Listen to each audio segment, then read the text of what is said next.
ازيكم يا شباب عاملين ايه؟ معاكم نادر سمير وحلقه جديده وكلام زملكاوي. بودكاست بقى مش كلام، بودكاست زملكاوي. ورا بودكاست ده احنا في العربيه يا عم حلو، عادي عادي عادي يا جماعه. زمالك اصل كسبانين بيلو اول مره بيلو في العربيه، معرفش دي زي اساسا بس تمام يعني. خد بالك عارف الكلمه الخلفيه منظري مش هيبطل حاجه يعني معلش بس يا جماعه ماشي سخنانين بس اللي انا برضو بقوله ده. ماشي كمل بس انا كمل عمال لا عادي تمام مش مشكله الزمالك كسب 2-0. احنا زي ما قلنا 2-0 الحمد لله بين الشوطين. الطرد قلب الدنيا. بس احنا قبل الكلام ده كله لايك شير سبسكرايب، فعلوا زر الجرس، فولو هنا سبسكرايب هنا وفولو هنا سبسكرايب هنا وفولو لايك وشير. بص لف علينا في الاكونتات تحت كده كل حاجه. يلا بينا نخش الحلقه. يلا بينا.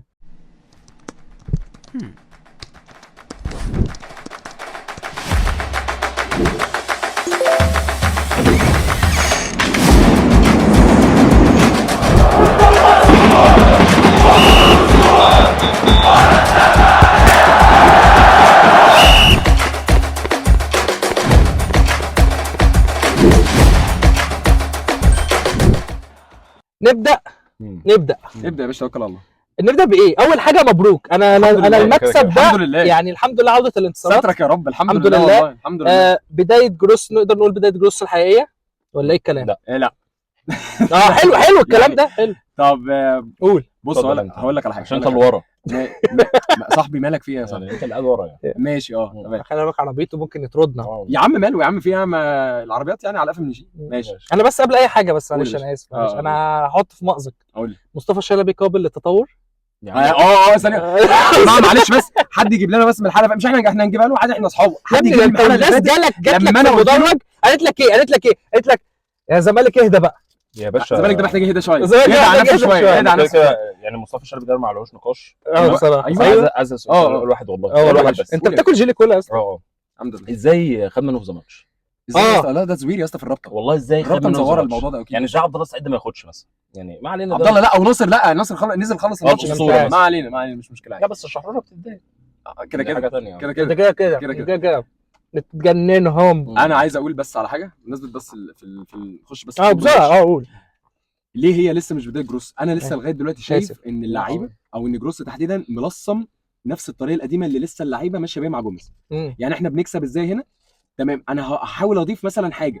هلعب مثلا النهارده 3 في نص الملعب وهخلي عبد الله يطلع قدام. احاول اضيف افراد للمنظومه عشان لما يحصل توقف دولي بس ويبقى في شويه هدوء. كمل تمام. هيبقى ساعتها ان انا اقدر ساعتها اتحكم في الايه، في الماتش، او اتحكم في رتم اللعيبه. تمام. فلسه انا شايف جروس ده لسه مش طريقه لعب جروس. احنا عارفين جروس كان بيلعب ازاي، بس انا شايف لسه دي بواقي جوميز، دي بواقي لسه طريقه جوميز. لكن هو جروس بيمشي الدنيا بس لغايه ايه، معدي بس الفتره دي، اقفش يناير بس كده يبدا نشوف الاداره باذن الله هتجيب صفقات ولا احنا هنكمل كده. تمام. وساعتها لما يحصل توقف دولي اقعد اشتغل مع اللعيبه. صح، فاهم النقطه؟ لكن انا مش هستنى من جروس بعد 3 ماتشات شغل. اهدوا يا جدعان، عشان احنا اللعيبه لسه احنا عارفين الكواليتي، واهل مكه قادر يشعبها. فاحنا فاهمين احنا فين. تمام. والراجل اعتقد فاهم دلوقتي هو فين. حلو. تمام. فنصبر عليه بجد، لان هو هيجي منه. تمام. بس هو دلوقتي انا اللي عاجبني انه هيبدا فعلا يحفظ مين اللي ليه ومين اللي عليه. مين اللي يلعب ومين اللي ما يلعبش. تمام. ده اللي انا عايزه من جروس دلوقتي. عمليه اقصاء للي ملوش لازمه، وعمليه دعم فعلا وتطوير. تمام. للي يستاهل يتطور واللي جاي منه. ممكن اقول حاجه بس في الحته الاخيره دي؟ اتفضل يا باشا. حته الاقصاء دي كده متفقين عليها. تمام. صح. وعارفين مين اللي يتم اقصائه يعني كده. بس هل الراجل عنده بديل؟ هتقول لي يخترع، معاك جدا اكيد برضه. بس هل المده بقى الزمنيه، خلي بالك انت عندك شهر يناير هتلعب 8 ماتشات في الشهر. فاهم قصدي؟ فهل كلهم ماتشات مهمه وكلهم طبعا ماتشات مهمه. انا عندنا المصري الحد اللي جاي عندنا احنا وهننهي بيراميدز وكده. احنا هنسافر ان شاء الله بس قبل ما يعني هنشوفها مع الناس. انت بتحطنا في موقف احراج. لا سؤال بوظ لنا الدنيا. لا اصل انا عايز يعني ان شاء الله باذن الله نظبطها ان شاء الله. الفكره لا اللي انا بقول لك عليها، انا قاعد بقى المايك امسك انا بقلبه منك. ماشي يا عم. اللي انا قصدي عليه في حته ايه، مفتاح شهر يناير انا شايفه هو ماتش المصري الجاي بتاع الكونفدراليه. ليه؟ لان انت هيبقى عندك الشهر الجاي عندك مصري، بلاك بولز، انيمبا، الثلاثه في القاهره. مصري برج العرب. لا بلاك بولز لا هيبقى هنا خلاص، ما عشان الملعب بتاعهم اتقفل بتاع موزمبيق. هم راحوا هناك خسروا المصري نقطتين وراحوا راجعين. بالظبط. فهي النقطه كلها في انت لو كسبت المصري باذن الرحمن انت ضمنت رسمي اتاهلت، وبنسبه 90% انت اول. فانت هتريح. انت عندك 8 ماتشات، فانت شلت ماتش وهتريح نفسك من ماتشين، فاهم قصدي؟ يعني عندك ماشي. انيمبا وعندك بلاك بولز هنا تجرب بقى تعمل اللي انت عايزه بالظبط، يعني ده اللي انا بتكلم فيه بقى، فاهم قصدي؟ ماشي. فماتش المصري بتاع الكونفدراليه الجاي هو المفتاح بتاع السيزون الجديد، بتاع قصدي بتاع بدايه بتاع الفتره الجايه، فاهم قصدي؟ صح. ده اللي انا التعقيب اللي انا قلت عليه. انت ابدا. بص انا شايف يعني جروس طبعا احنا قلنا مش بدايته لسه، الراجل ما عملش اي حاجه، يعني انا الراجل جاي بيكمل على الشغل القديم زي ما كان بلال بيقول. بس انا ضدك في حته اللي هو ماتش المصري ده ماتش مصيري، لا خالص. ليه؟ لان اولا انت محتاج تكسب بلاك بولز هنا وتتعادل مع انيمبا هنا. لا غلط، انا بتكلم ان هو الراجل هنبتدي نشوف شغله. لا مش قصدي تمام؟ كده، لا انا اسف مش عايز اقطع، بس يعني وضحها. انا قصدي ماتش المصري ان انت لو كسبت ماتش المصري مش هتبقى محتاج تنزل بلاك بولز تاخد نقطه، مش هتبقى محتاج تنزل انيم، فاهم قصدي؟ تبقى لا. توفر منك حريه التجربه يعني في الاثنين الباقيين. يعني هتبقى مثلا ماتش تريح فيه عبد الله السعيد، ماتش مثلا تريح فيه اللعيبه المجهده، ماتش تجرب فيه مثلا لاعب نصر زي ناصر ماهر مثلا جاي من مش مشدود مش ضغط، فاهم قصدي؟ مش بس نضمن صداره المجموعه، ما هو ده اللي بتكلم، انت تكسب المصري تضمن تاهل وبنسبه 90% صداره، وهتريح نفسك ماتشين، هتشيل من الثمانيه بقى عندك 5 مهمين بدل ايه الثمانيه. انا والله مش قصدي حاجه، بس انا بالنسبه لي احنا كده كونفدراليه خلاص صعدنا كده الثلاث ماتشات مش مهمين. ماشي يعني بالنسبه لي بندور على صداره يعني مش بندور ايوه على... لا صدقني وهتاخد صداره في الاخر، لان انت هتكسب بلاك بولز وهتكسب انيمبا حتى لو خسرت من المصري، فاهم؟ فانت كده ضامن الصداره يعني ان شاء الله. لسه اللي هو المصري لسه هيلاعب انيمبا هناك صح؟ طيب فيعني انيمبا هناك رخم برده مش سهل يعني. وشفنا مصر بره ارضه مش حلو، فانت كده الكونفدراليه انت في الامان، انت اهم حاجه عندك الدوري دلوقتي. الفكره ان احنا بنقول احنا عايزين نشوف شغل الراجل والحاجات دي، والراجل مش مقتنع باللعب اللي في الملعب. واكبر دليل ان هو ساب واحد زي مصطفى شلبي لغايه الدقيقه 80، فاهم؟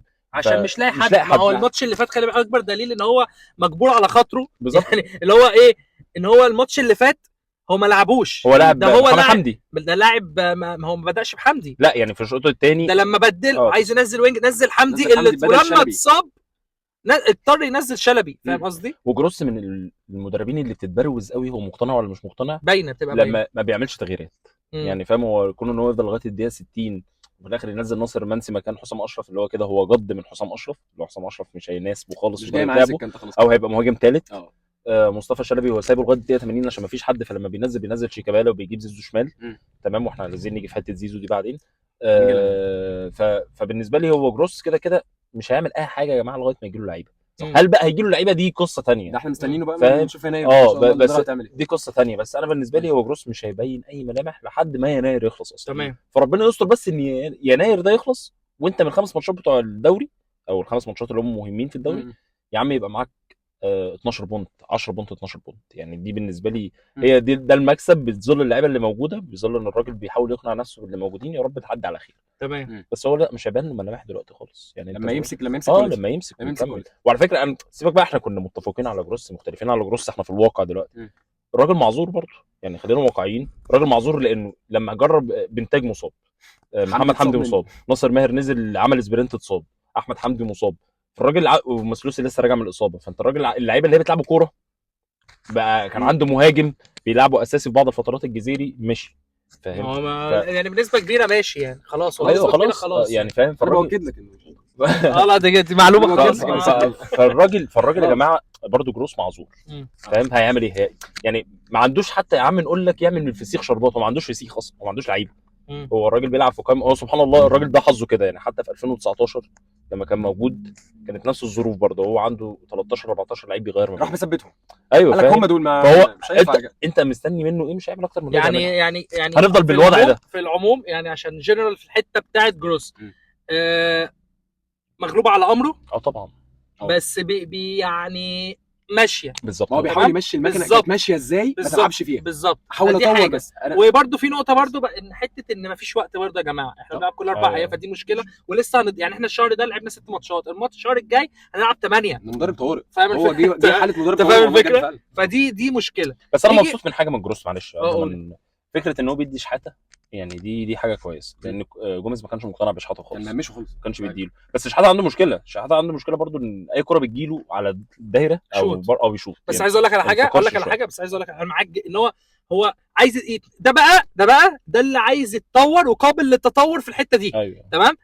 لكن عايز اقول لك على حاجه، في كور كتير جدا قبل كده كنا محتاجين اللي يشوط من بره، بس جت معاه في ماتش الجيش، والمره دي شاط 3-4 كور بس اقول لك على حاجه، عنده جرأه انه يشوط، وعايزين الحته دي. وعلى فكره دونجا عنده ما عنديش مشكله ان انت بتحاول تحسن محاولاتك اصلا وانت بتيجي بالظبط، بس عندك الحته، ما هو دونجا عنده يا نادر، بس بيجي يطيرها، ما هو ده اللي انا بتكلم فيه بقى، ان احنا بقى لكن شحاته تطور بقى. شحاته عشان جت معاه مره، هو عايز تيجي مره واثنين وثلاثه واربعه، ده جميل. السؤال هنا بقى، بروس عمل حاجه في اخر الماتش، ان هو نزل مسلوسي باك يمين وجاب عمر جابر في نص الملعب. فهل هو هيبتدي يقتنع ان ممكن يحول بنقص اللعيبه ان هو يلعب عمر جابر في نص الملعب ويلعب مسلوسي في مركزه الاساسي باك يمين؟ هو بص اقول لك على حاجه، انا شايف في حاجه ان هو اول حاجه هو بينزل المسلوسي، يعني فاهم الفكره، عايز حساسيه الملعب بالظبط. دي حاجه. الحاجه الثانيه ان ممكن نشوفها معاه. وفي حاجه خلي بالك، احنا كنا بنقول المسلوسي مساك علشان الونش غيابه، فاهم الفكره؟ فانت فكره ان رجوع الونش النهارده في كوره شالها لما عمل التاكلينج رهيبه. وانا اسف بس والله غلطات، مش حب وكره، عشان انت بس بتقول حب وكره، بس الونش مغطي على الكوارث بيعملوا طب ما طبيعي متفقين عبد المجيد يعني كان زمانه تشيع. متفقين مش هنجي يعني ايه نيجي في الحته دي كتير. ما المسلوسي كان بيعمل كده برضه، ما هو بالظبط. بس اللي انا بكلمك فيه في حته ايه، ان بقى عندك واحد زي الونش، فانت ممكن بقى ساعتها تجرب المسلوسي في حته اليمين. لا انت مش مجبر تلعبه، بس فاهم قصدي؟ حته اللي هو ايه، هو مش تنوع بس عارف تغيير، لا اللي هو في بقى ليك اوبشن في الحته دي. انا بص حمزه جه في اخر الفتره الاخرانيه دي كان بيجلي في حاجات كتير قوي، ده ما هو قبل ما الونش يرجع، ما هو طبيعي يعني من ساعه برضه ضربه جزاء السوبر كان كويس ان حمزه يقعد دلوقتي شويه، يمسك دكه شويه، قاعد كاصابه غير قاعد، بس يقعد شويه تمام، وفي حد يرجع يبقى تقيل برضه مكانه معاك عشان لما حمزه يرجع يعرف يمسك فعلا فورمه. انا عمري ما خاف على الزمالك طول ما في عبد الله السعيد في الملعب. يعني بامانه النقطه دي بقى نقله ثانيه بقى في الكلام، ان يا جماعه لا عبد الله السعيد انا عايز اقول لك على حاجه، عبد الله السعيد بقى ايه، لو عنده بني ادم، مش هقول لك لعيب كوره، لو في بني ادم بيلعب ناحيه الشمال، هو في بني ادم مش طالب لعيب كوره، بني ادم، حد برجلين، بني ادم يا جماعه، بني ادم كده ناحيه الوينج الشمال، قسما بالله يا لهوي، انا بتخيل بس كي باسز دي بروين يا باشا. مثلا لو في بن شرقي مثلا كان موجود في الحته دي، ليالي الشتاء الحديد، يا لهوي لو كان، يا نهار ابيض، عيطتنا انا يا لهوي. او لو عندك واحد زي رمضان صبحي يصدقه يا باشا، عندك حد من لا والله لعيب على فكره، عندك وينج، اقول لك على حاجه يا عم، كريم طارق، يا ماشي يا عم، انت عايز وينج، انت احمد عادل ميسي انت فاهم، زيكو، مع انه اهلاوي برضه زي مصطفى شلبي، زيكو اهلاوي يعني. لا يا جماعه طب ما كهربا كان، عشان بس نقول كهربا كان اهلاوي بس كان بيموت نفسه، هو عنده الحميه دي، هو بغض النظر بس في الاخر نختلف ان كهربا كان عنده كره يقدمها يا باشا. انت لو عندك الواد ما عندوش حاجه، الواد نادر فرج او مروان حمدي بتوع الاسماعيلي مثلا، يعني العيال دي بيلعبوا فرقه ميته، بس وهم خلي بالك برضه لسه، بس اقول لك على حاجه، احسن منهم مليون، احسن من اللي عندنا ده مليون مره.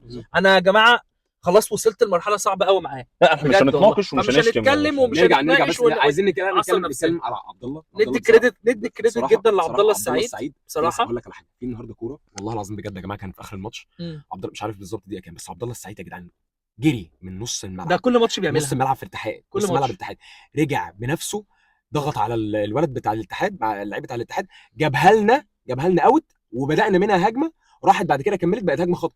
يا عبد الله السعيد يا ابني، هو كل ماتش بيقطع الكوره في الدقيقه 88 مثلا، من نص الملعب بتاع الفرقه اللي بتلاعبها لنص ملعبنا، هو اللي يقطع الكوره ويبدا يجري الملعب كله، يبدا هجمه. سوبر ستار، فاهم قصدي؟ عبد الله السعيد سوبر ستار بجد. الراجل ده لو جنبه 8 او 6 كويس، 6 يريحوا في الملعب، يريحوا بدل المجهود ده، ووينج محترم، فاهم قصدي؟ والله العظيم هيرتاح وهيوفر مجهوده كتير جدا. عارف عبد الله السعيد محتاج مين جنبه؟ يعني بس هنبقى شبه فرقه كبار سن، بس دي حقيقه. طارق حامد، يعني عبد الله السعيد على فكره انا عايز اقول لك على حاجه، انا يا جماعه بس عشان في نقطه، انا ضد، بس عندي انا ضد فكره هنبقى فرقه كبار سن، ماشي بيأدي ولا ما بيأديش. طارق حامد لو جه هيأدي ولا ما بيأديش؟ لا هيأدي طبعا. بس خلاص يا باشا فرجاني ساسي عمره كان هيبقى فرجاني ساسي له طارق حامد. ما هو طلع ده فرجاني ساسي نفسه قالها أيوة. يعني هم اللي فرجاني ساسي نفسه قالها. لو عبد الله السعيد جنبه طارق حامد في نص الملعب انا مش عايز حاجه تاني. هي دي اللي بكلمك. وعلى فكره احنا بنسبه كبيره ممكن طارق يكون موجود. يا ريت. تمام. نيجي لزيزو. عايز اتكلم عن زيزو. عايزين نيجي لزيزو كل واحد كده. طب الزمالك كده. لا انا خليني في الاخر. لا ما هو خلاص بقى انا قول من الاعلى، ابدا من عندك كده زيزو. هنبتدي من الشمال يعني لا عايزين بس نتكلم عن زيزو لان احنا اكيد عندنا كلام كتير. لا انا مش هتكلم على زيزو، بس انا مش فاهم زيزو يعني. حتى النهارده والجماهير بتناديه بعد الماتش يعني بتهتف يعني بعد الماتش وبتاع. هو قفش واتضايق وبتاع وغل وكده وجز وما كانش عايز يروح يحيي الجماهير بعد الماتش. انا بس عايز افهم. مش عارف دي صح. بص اللي بيتكلم عليها الزمالك دي انا لقطه انا شفتها بعينيا زيزو بعد ما الجمهور كان عمال الجمهور ساعتها بيرمي اسقاط على زيزو عشان نبقى واضحين على التجديد يعني على التجديد بالظبط. تمام. انت شارينا ولا مش شارينا؟ النقطه اللي بيتكلم فيها الزمالك واللقطه دي انا شفتها زيزو هو خارج من الملعب عند الممر تمام، بص للجمهور وقف شويه كده وراح مكمل تاني. هو يا اسطى مستني الجمهور يهتف له يعني. لا مش مستني، هو متضايق ان الجمهور بيسكت على فكره. بص على رد الفعل، هو بص على رد الفعل بتاع الجمهور. انا بس عندي مشكله مع زيزو ان هو طبعا يا جماعه زيزو احسن لعيب في مصر واهم لعيب في الزمالك ويدفع له ملايين. بس انت ما دام انت مش شاري يا معلم خلاص يعني. انا مع كامل احترامي انت احسن لعيب في افريقيا، دي مش هنختلف عليها. ولو راح الاهلي ده يعني صفقه العمر للاهلي، مش صفقه القرن، صفقه العمر للاهلي. تمام. او لو حتى سافر الخليج واحنا هنخسره طبعا هنخسره. بس انا بالمنظر ده انا في الملعب انا ده مش زيزو يعني فاهم يعني. زيزو مستواه اخر 3 ماتشات زي مصطفى شلبي مفيش فرق. لا ما انا لا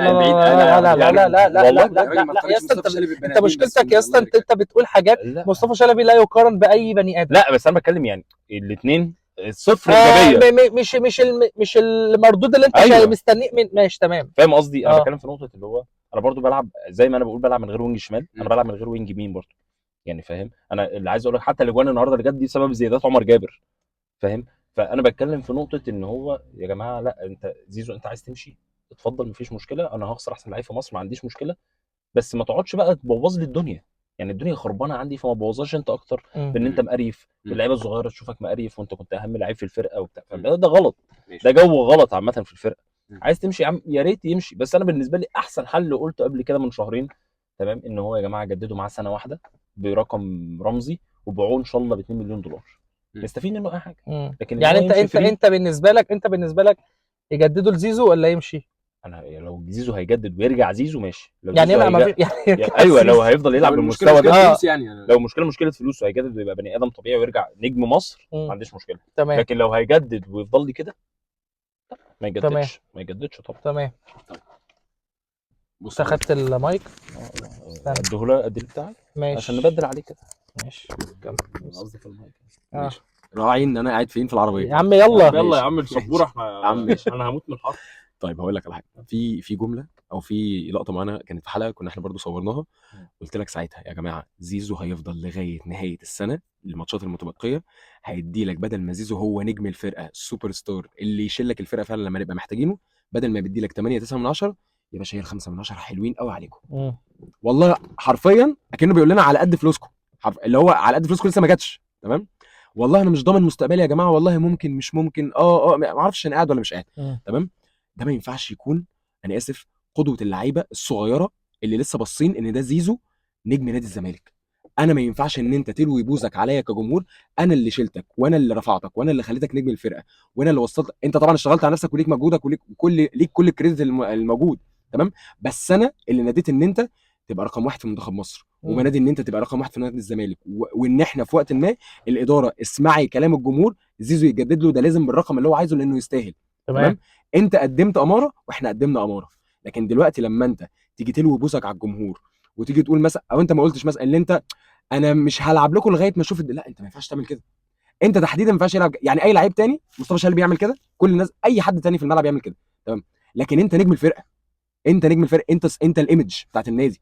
فانت لما تعمل كده عندنا احنا توقع ان الناس لما تقف في المدرج تقول لو عايز تمشي امشي ولو عايز تقعد بشروطنا وبشروط النادي يبقى عندهم حق. وان انت ما ينفعش ان انت تبص لنا البصه دي لما يبقى مثلا في المدرج تمام وتقول ان انتوا ما تهتفليش. احنا النادي رقم 1 مش اللعيب رقم 1. تمام. احنا النادي بالنسبه لنا رقم 1 هو الاولويه. ولا زيزو ولا شيكا ولا حازم ولا ايا كان جه في تاريخ النادي ده. احنا اساسا قلنا حازم كفايه يعني ده حازم امام يعني. احنا الجمهور هو اسطوره النادي مش اللعيب. بس هي دي النقطه. فيا اما ترجع تلعب تاني بما يرضي الله وتجدد بظروف النادي الحالي اللي هو برده رغم ذلك، عشان بس الناس ما تفهمش ان احنا غلط يا جماعه. لا الاداره مقصره عشان بس نبقى فاهمين النقطه لسه دي، هقول لكم الحته دي عشان احنا ما نبقاش بنرمي بس على زيزو، مش هنقعد نقول كل حاجه زيزو. الاداره انا مستني بس عشان انا في كلام اساسا عايز اقوله انتوا يعني فالاداره مقصره في ملف زيزو بس جاي عليها في الطبطاب قوي ان هو دلوقتي مع الجمهور والله بص زيزو بيعمل ازاي في الملعب، فاحنا ممكن لا ماشي. طب انت رد عليهم في الملعب وقول لهم اهو انا بقدم مجهود، انا استاهل ان انا اجدد، انت بتعمل ده لا ما بتعملش. اذا يا باشا لازم تستاهل فعلا ان انت الجمهور يهتف ضدك. شكرا. عليك شكرا. ده اون سبورت طلع رئيس في اون سبورت واقف في شارع التحرير. انا بالنسبه لي يا جماعه اول حاجه كده الجمهور الزمالك عنده احنا كده بالنسبه لنا زيزو احسن لاعب في مصر، احسن لاعب في افريقيا السنه اللي فاتت، الموسم اللي فات بنحبه لكن الزمالك عندنا اهم، وهو مش هيجي اغلى من اللي فاتوا. تمام، دي حاجه، والزمالك عندنا قبل اي حد، فدي حاجه رقم واحد. انا بالنسبه لي قلتها لكم قبل كده يا جماعه، زيزو مش كل حاجه هحطها عليه. بمعنى ايه؟ بيلعب وحش مقصر دماغه مشغوله مش مركز في الملعب بس برضه نرجع ونقول غصب عنه. هتقولي غصب عنه ازاي؟ معاك ان في تقصير منه، بس في نفس الوقت انا ما اعرفش انا بعد يومين هبقى فين. ارقام بتبقى في دماغي غريبه، فاهم قصدي؟ تشتت رهيب. معاك، انا مش دفاعا عنه على فكره، ماشي، بس ده برضه مش، انا مش عايز اللي هو ايه اللي عارف انت اللي بيقول لك لما الذبيحه تقع سكاكينها بتكتر، انا مش عايز دي. بالناحيه الثانيه بقى الاداره، انا الاداره مش واضحه معايا، فانا الاداره مش واضحه معايا مخلياني ادي حته كده لا لزيزو انه ممكن يبقى عنده حق. فاهم الفكره؟ اللي هو ايه يا جماعه انا ما بتكلمش، فالاداره اساسا ما كلمتنيش، صح؟ فاهم قصدي ايه؟ فانا مش عايز اجي عليه بزياده. ما هي الاداره احنا مش ثواني، انا هقول لك على حاجه، بس هقول لك على حاجه. انا الاداره بالنسبه لي مش واضحه معايا في اي حاجه. تطلعوا زيزو اهم لاعب في مصر وهنجدد له، ده اولويات. كابتن احمد سليمان يقول لك 88% مش عايز شافها تقريبا، هو شافها نسبه على ترانسفير ماركت فقالها. فاهم؟ انا ما اعرفش ما انا مش بغض النظر يعني ده بانتساب، فاهم الفكره؟ فاللي هو ايه، انت مش مديني انت مش مديني حاجه، فاهم قصدي ايه؟ اطلع انت كده عندك الشجاعه ده. قلنا الحلقه اللي فاتت انا والزمالك يبقى في شجاعه يا جماعه، ده بيحصل عادي جدا. انت مش قلت مؤسسات؟ ده بيحصل يا جماعه. زيزو جاي له عروض باكتر بكتير جدا من اللي احنا عارضينه، وزيزو هيتباع في يناير عشان الزمالك يكسب، يا اما هيكمل معانا الموسم وهيمشي فري خلاص وشكرا، وزيزو هيموت نفسه لحد شهر 6 ايا كان الاتفاق. بس قبليها تطلع تقول بالارقام يا جماعه احنا عرضنا على زيزو مبلغ كذا، تمام، وزيزو رفض. بقى دي حاجه بتاعته. والله احنا ممكن لا يا زيزو انت واخد رقم خزعبلي، انت ازاي ترفض؟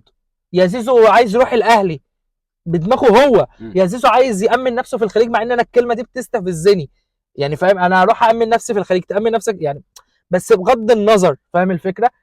يا جماعه انا مش شايف شفافيه من الناحيتين يعني. انا ما ينفع، انا مش عايز اجي على زيزو 100% علشان ما اخليش الناس اللي ممكن تبقى غلط في الاداره تخرج منها بلا اي حاجه كانهم عاملين عليهم، فاهم؟ لا ما هم غلطانين برضه. هو التاثير من ناحيتين، من ناحيه زيزو ومن ناحيه مجلس الاداره. مجلس الاداره عايم عارف انت الفكره في ايه؟ زيزو عايز، انا بقول لك انا حاسسها، زيزو انا عايز اقعد هنا اعمل ارقام، فاهم الفكره؟ وابقى اسطوره من اساطير النادي ده، تمام، والفلوس اللي هاخدها في الخليج في 5 سنين في سنتين هاخدها من الزمالك بس ب 5 سنين. بس في الاخر ايه؟ عايز اكبر رقم، عارف انت اللي هو ايه؟ انا عايز اكبر رقم ممكن اوصل له. الاداره لا، احنا عايزين نقلل معاه، بنضغط بلعبه الجمهور فنقلل معاه باقل رقم ممكن ندفعه، فاهم؟ انت الاداره اولا غلطت لما ما جددتلهوش بعد السوبر بعد الكونفدراليه. جه السوبر الافريقي لما طلع مع ابراهيم فايق وقال لك انا كذا كذا، في حميه كده بتبان اللي هو ايه، لو جبت الورق دلوقتي انت ممكن تجدد، عارف انت الحميه دي راحت. ما هو ده غلط منهم. هتقول لي اصل ما فيش فلوس، اصل مش، يا جماعه معلش يعني ادفع وكذا هتتظبط. لكن اللي انا شايفه ان في ناس في مجلس الاداره لا، احنا ليه ندفع لزيزو؟ تمام، ما ممكن الفلوس دي ندفعها في حاجه تانية. وفي ناس في مجلس الاداره لا، زيزو ده رقم واحد ولازم يتجدد له، فاهم الفكره؟ وكل واحد ماشي في حته تانية. ليه؟ لان كابتن اللي انا بشوفه كابتن حسين لبيب دلوقتي بيدفع فواتير انتخابيه لناس ساعدته في الانتخابات، ودي اللي جايبه النادي غلط ورا. تمام، لسبب حاجه، اخر حاجه هقولها، دي حاجه يعني مش عارف ينفع اقولها ولا لا، ان بن شرقي كان مخلص معانا، وكان الدنيا خلصانه، والناس كلها طلعت قال لك خلاص ده رسمي، وفعلا كان شبه 99% مخلص. مره واحده كده البابا تمام بتاعهم مره واحده، لا انا مش هدفع الفلوس دي، واحنا ممكن الفلوس بتاعته دي نجيب بيها 3 لعيبه 4 لعيبه. مشكلتي الرئيسيه بس عشان نقفل عشان نقفل الحته دي. يعني. طولنا على الناس، انا اللي بقولها مش الزمالك. انا بس مشكلتي يعني رساله اخيره لكابتن حسين لبيب، نفسي انت اللي تدير النادي يعني، بس شكرا. تمام، اخر كلمه. انا خلصت انا اخر كلمه بس، انا مستني من الاداره. خلاص احنا النهارده الحمد لله 29 ديسمبر، وصلنا لنهايه العام بالسلامه الحمد لله.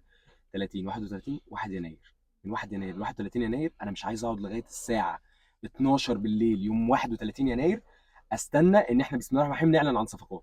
يا النادي يكون دلوقتي شغال وتفاوض وبيتفاوض دلوقتي على لعيبه طالبها جروس وعارفها، وعارف هو نواقص الفرقه ايه، والاداره عارفه نواقص الفرقه ايه، تمام. يا اما معلش لا تحمد عقبال. ماشي، انا اخر حاجه هقولها، لان احنا النادي لا انا عايز اقول لك حاجه بعد يناير احنا داخلين. عايز اقول لك حاجه يا حبيبي، عايز اقول لك حاجه، احنا مش محتاجين نستنى لغايه 31 يناير، احنا مش هنجيب حد اصلا. تمام، لا ما مش هينفع. بص انا بس اول حاجه مش هيطلع بالسذاجه دي. هقول حاجه، لا بس هم بالسذاجه مش هيطلع بالسذاجه، مش هيعرفوا. هقول حاجه بس يعني. ماشي احنا ده قلبناها برضو، بس هقول حاجه بس اخر حاجه. اللي انت بتقول فيه في حته جروس وطلبات جروس. جروس لما يتعرض عليه الورق هيقول لك انا عايز الحرس القديم. يعني مثلا لما يقول لك احنا متاح لنا طارق مش عارف ايه، فاهم قصدي؟ فيجي طارق، طب احنا عايزين وينج، طب مين اللي لعب، مين اللي مش عارف ايه. فحته ان انت تجيب حد دلوقتي الموضوع هيبقى صعب اساسا لو انت مش متفق عليه من بدري. خد بالك مفيش اي حد من اللعب. انا بقول لك الاولويه دلوقتي تجديد زيزو وتجديد باقي اللعيبه اللي موجوده، دي حاجه، والمرتبات طبعا بتاعت اللعيبه. بس انا بقول لك ان هيبقى في صفقات. الصفقات بنك حظ، بمعنى ايه؟ زي صفقه بنتايج مره واحده، ايه ده لعيب كويس، يا اما بنتايج يا اما مش لاقي. هي دي بس. وشكرا لكم جدا. اخر حاجه والله عايزين نلحق الحلقه للناس. اخر حاجه والله العظيم، زيزو هيجدد ولا لا بصراحه؟ يا عم بقى ارحمنا، ما احنا جاوبنا لا خلاص بقى 29 انا لسه عند رايي. انا لسه عند رايي. انا بشوف ان هو هيجدد. انا ستيل برضه زيزو هيجدد عادي جدا. شكرا لكم جدا، مبروك. 3 نقط مهمين جدا. صح. كل سنه وانتم طيبين. السلام عليكم.